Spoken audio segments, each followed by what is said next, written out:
Hello tout le monde. Jour 13. On est à la moitié de notre calendrier, hein. Le temps passe vite quand même. Aujourd'hui, pour ce 13e jour, je vais vous raconter un conte de Biddle le barde. Le sorcier et la marmite sauteuse.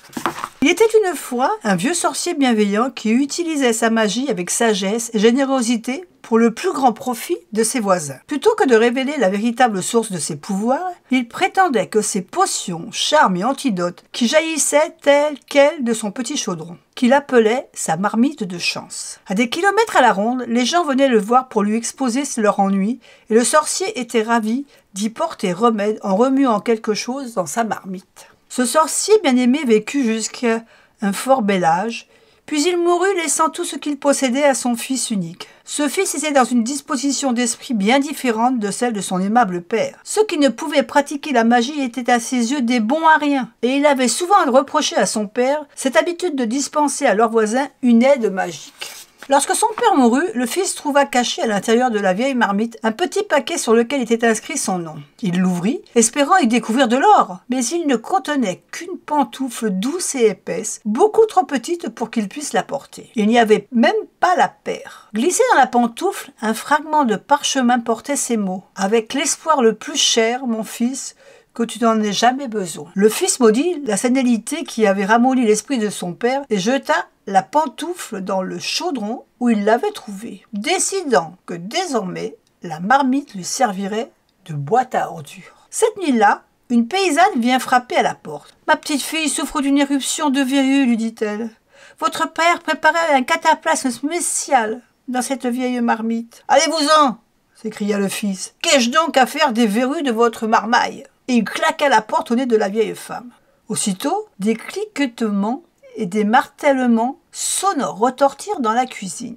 Le sorcier alluma sa baguette magique et ouvrit la porte. Là, à son grand étonnement, il vit la vieille marmite de son père. Un pied de cuivre unique lui avait poussé et elle sautait sur place au milieu de la pièce, faisant un bruit terrifiant sur les dalles qui recouvraient le sol. Abasourdi, le sorcier s'approcha mais battit précipitamment en retraite lorsqu'il constata que toute la surface de la marmite était couverte de verrues. « Répugnant objet !» s'exclama-t-il. Il essaya d'abord de lui lancer un sortilège de disparition, puis de la nettoyer par magie et enfin de la forcer à sortir de la maison. Mais aucun de ces sorts ne donna de résultat, et il fut incapable d'empêcher la marmite de sauter derrière lui quand il quitta la cuisine, puis de le suivre jusqu'à son lit, montant chaque marche de l'escalier de bois dans un cliquetement et un martèlement assourdissant. Le sorcier ne put dormir de la nuit à cause du fracas que produisait à côté de son lit la vieille marmite couverte de verrues. Au matin, elle s'obstina à sauter derrière lui jusqu'à la table où il alla prendre son petit déjeuner. Clang, clang, clang, faisait la marmite au pied de cuivre. Et le sorcier n'avait même pas eu le temps d'entamer son porridge qu'on frappa à nouveau à la porte. Un vieil homme se tenait seul sur le seuil. « C'est au sujet de mon vieil âne, monsieur, expliqua-t-il. Il est perdu. On me l'a volé. Sans lui, je ne peux pas aller vendre mes marchandises et ma famille aura faim ce soir. »« Moi, c'est maintenant que j'ai faim, rugit le sorcier. » Et il claqua la porte au nez du vieil homme.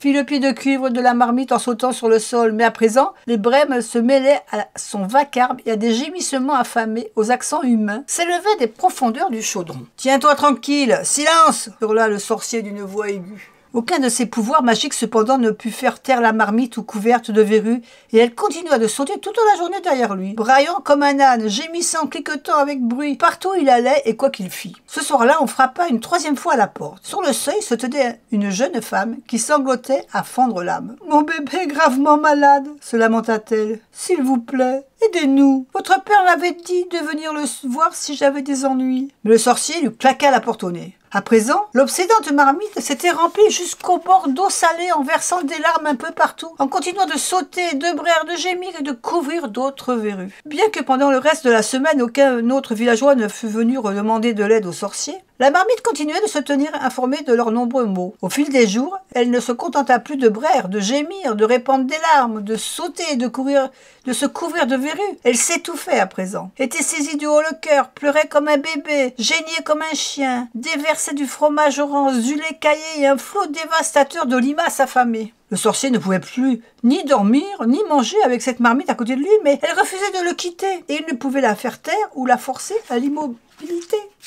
Enfin, le sorcier ne put qu'en supporter davantage. « Venez m'apporter tous vos problèmes, tous vos ennuis, tous vos malheurs !» s'écria-t-il en s'enfuyant dans la nuit. La marmite sautant derrière lui sur la route qui menait au village. « Venez, je vais vous guérir, vous remettre sur pied, vous réconforter. Avec la marmite de mon père, j'apaiserai tous vos maux. » La redoutable marmite bondissait toujours derrière lui. Il courut le long de la grande rue, lançant des sortilèges en tous sens. À l'intérieur d'une des maisons, les verrues de la petite fille disparurent pendant son sommeil, grâce à un sortilège d'attraction. L'âne perdu fut ramené d'un lointain bosquet d'églantillés et remis en douceur dans son écurie. Le bébé malade fut inondé de dictames et se réveilla rose et frais. Dans chaque maison où s'était répandue maladie et chagrin, le sorcier fit de son mieux. Peu à peu, la marmite à côté de lui cessa de gémir et d'avoir des hauts le cœur. Elle devint silencieuse, propre et brillante. « Alors, marmite ?» demanda le sorcier en tremblant, tandis que le sommeil commençait à se lever. La marmite recracha la pantoufle qu'il avait jetée dedans et lui permit d'en chausser son pied de cuivre. Puis ils retournèrent tous deux dans la maison du sorcier, le bruit de pas de la marmite enfin assourdi. Mais à compter de ce jour, le sorcier aida les villageois comme son père l'avait fait avant lui, de peur que la marmite ne se débarrasse de sa pantoufle et se remette à sauter.